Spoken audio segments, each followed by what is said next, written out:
I'll tell you a story here, and for me that was very important part of leadership. And I spoke to you about man management. There was Sehwag batting with me in the middle, and we were chasing that night 320 where I took my shirt off. And I was very upset at lunch because England got 300, 325. And in those days, this was about 2002, you very rarely chased 325. It's not like modern day cricket where you just keep hitting, and the game has changed a lot. So I was walking down this long room at Lord's, and Sehwag was whistling behind me. He had his pack. He was that sort of a person. He was whistling behind me. So he turned up to me and in Hindi, I abused him and said, "Ek to 325 banane dete, uske upar you think it's a joke." So he walks past me and said, "Skip, we're going to win this." I said, "Let's see." So we went. We started very well, both of us. And after 7 overs, we were about 70 for no loss. I was batting on 40 odd, and Sehwag was also batting. So Ronnie Irani, and many of you would have known in England, Ronnie Irani was bowling from this end. And I went up to Viru and said, we've got a good start. I think we can get this total, but don't get out. We've played the harder bowlers. There's a weaker bowler coming in.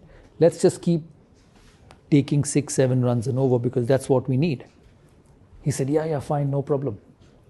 So Ronnie runs up from this end. He hits the first ball over mid-off for a 4. So I was at the non-striker end. I went up to him, tapped and said, "Good shot. So we got 4 runs and over. Just keep rotating." He said, yes, no problem. So he goes back to his end. The next ball, Ronnie pitches it up. He hits it over the top, over mid-on. 1 bounce, 4. So I again go up to him and said, well played, good shot. We've got 8. So you can still take single. He said, yes, no problem, singles. The next ball, Ronnie Irani pitches up. He sits down and sweeps right from the middle stump. It would have hit his pad. He was gone. It went for 4. I did not go up to him. And he did not even look at me because he understood. So he turned his face, took guard and batted again.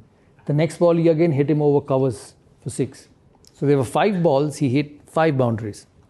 And the 6th ball, he took a single, and as he was walking past me and said, "I've taken a single." And this is happening in the middle. And we got 22 runs that over. He smashed him. He was so good. So I was furious at the other end because he did not listen to me. So I had 2 options. Either I woke up at the middle and given him my peace of mind. So I took a couple of minutes to pull myself back and went up to him and I said, keep concentrating. So I didn't tell him anything. He played an absolute blinder of a knock and we won. We finished the game, we won, and as I sat in this dressing room upstairs, he was slightly far away from me and I was sitting here. I kept thinking to myself, I said, today you won this game because that gentleman at the other end just took the opposition bowler on. And what were you thinking of telling him? That be conservative, take a single, go to the next over. But here was one person who felt that he could hit him for 20 in that over and turn the game around.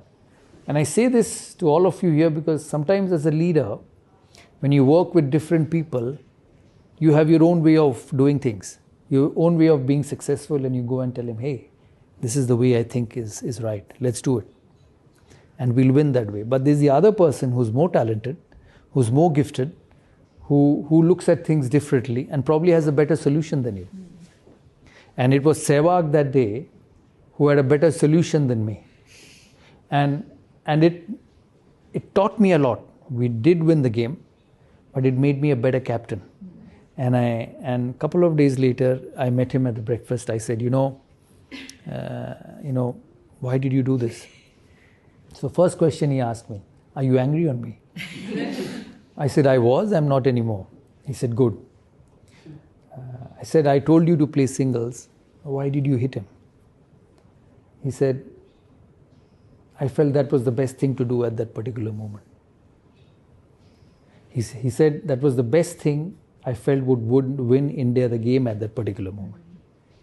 And it was such a lesson for me on captaincy. I said, I have a Sehwag who's different.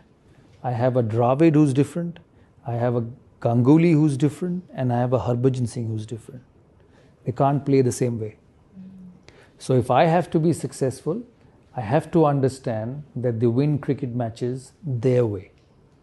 And I have to let them do that. And I think a successful group, a successful entrepreneur, along with your aims and goals and objectives of wanting to be successful, don't forget this very simple line and solution in your journey is that everyone's different. And you cannot make everyone play the same way or everyone work the same way. As long as he delivers for you, as a leader, you need to have that a capability of adjustment in you. And I say that, when you manage individuals, you have to manage them differently. Yeah, and you cannot expect every individual to behave, react, work, and do things the same way. That is very important in leadership.